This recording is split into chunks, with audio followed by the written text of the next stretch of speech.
140 knots, sink 600. The success of this approach will be determined in just a few seconds at minimums. The captain must decide, is the aircraft aligned? Is the crew aware of height above ground and sink rate? Are the visual cues clearly defined? 100 to go.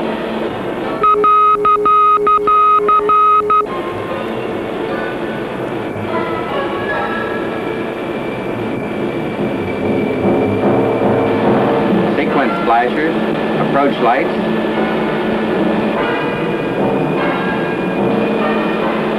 Minimums, no runway.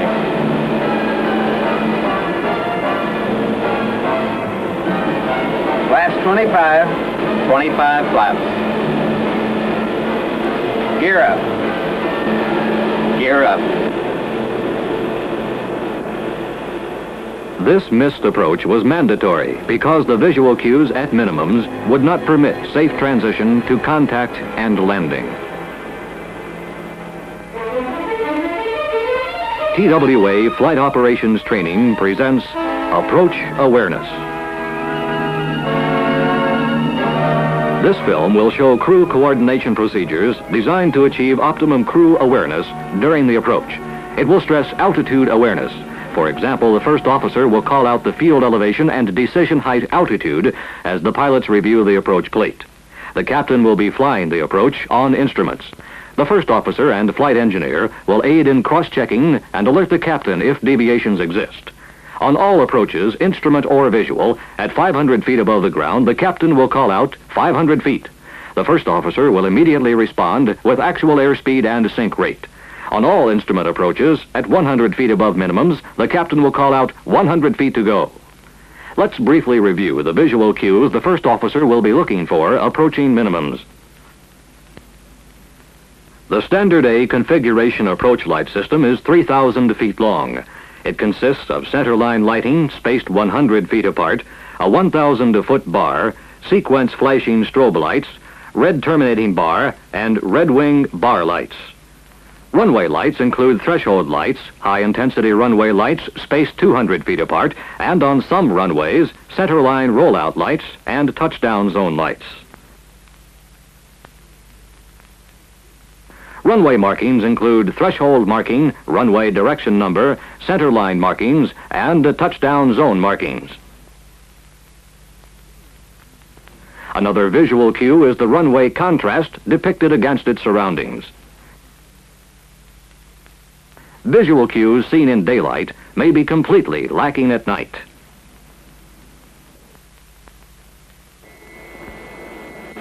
We are joining TWA's Flight 904 in progress to O'Hare International Airport. The crew is just completing the landing preliminary checklist, descending through 18,000 feet.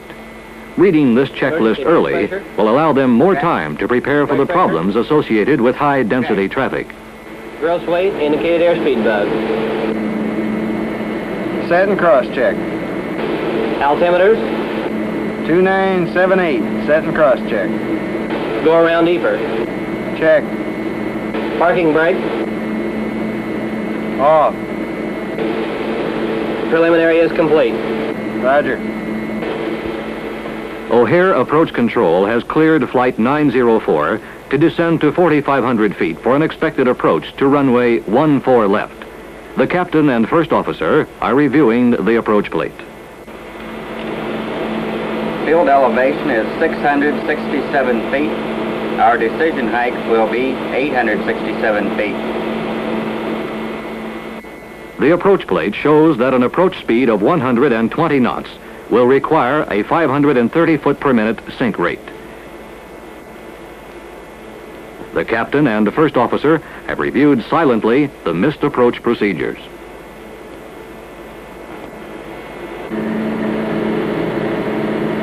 Out of 11. Flaps 14. Flaps 14. TWA 904, reduced speed to 200 knots. O'Hare weather. Measure 200 overcast. Visibility 1.5 mile.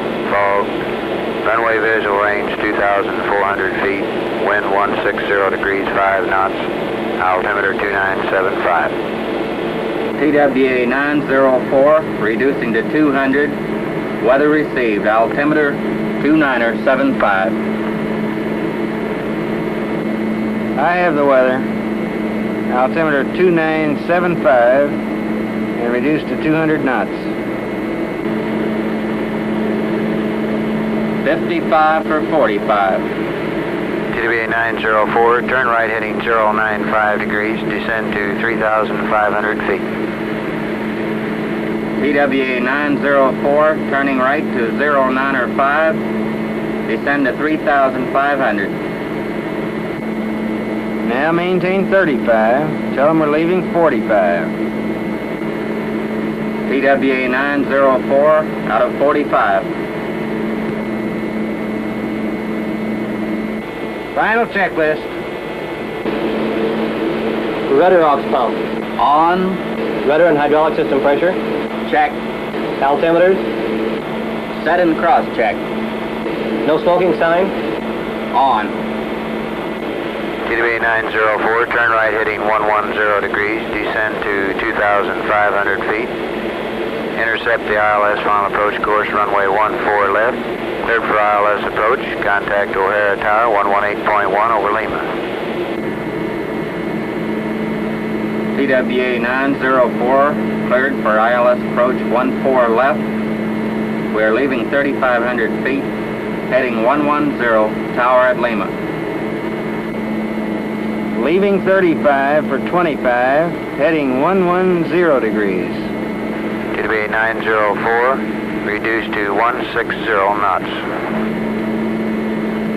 TWA 904, slowing to 160. Slowing to 160, flaps 25. Flaps 25. Flight 904 is now proceeding towards the localizer course for runway 14 left. The crew has reviewed the approach plate. They have completed the landing preliminary and final checklist down to one boxed item, which will be checked when the landing gear is extended. Completing these procedures early on the approach allows more time and attention to be devoted towards flying the approach. The first officer sets up his flight director to match the captains in headings and modes. If the first officer has not set up his flight director, the captain will remind him to do so at this time. Now, the captain has a standby flight director. The flight engineer will help cross-check panels on final and must not hesitate to call any discrepancy to the captain's attention.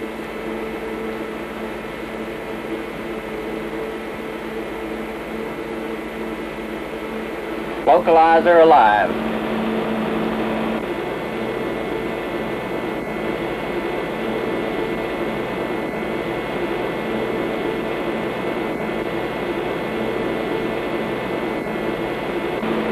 Glide slope alive. Gear down. Down the gear.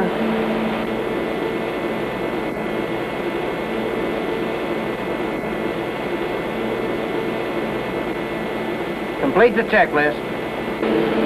Gear and anti-skid. Down and check.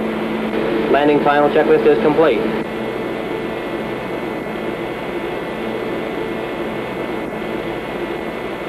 Forty flaps. Flaps 40.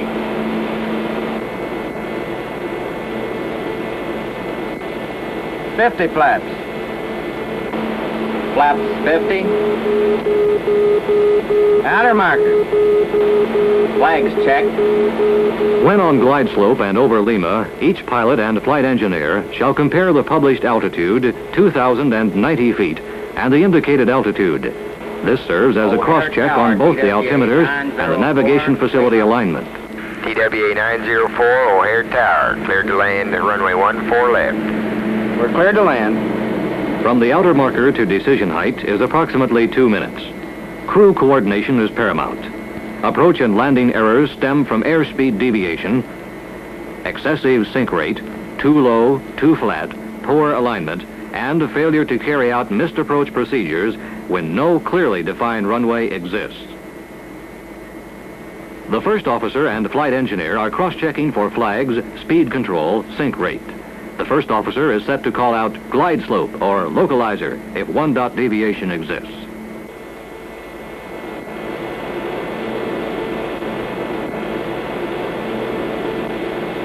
500 feet. 120 knots, sync, 500. A pilot at 100 feet above the minimums should realize he has two choices when reaching decision height. He should be ready to make a missed approach or transition to contact and landing if visual cues permit.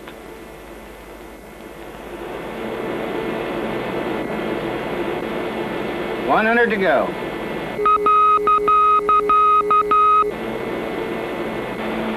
Sequence flashers. Approach lights. Runway.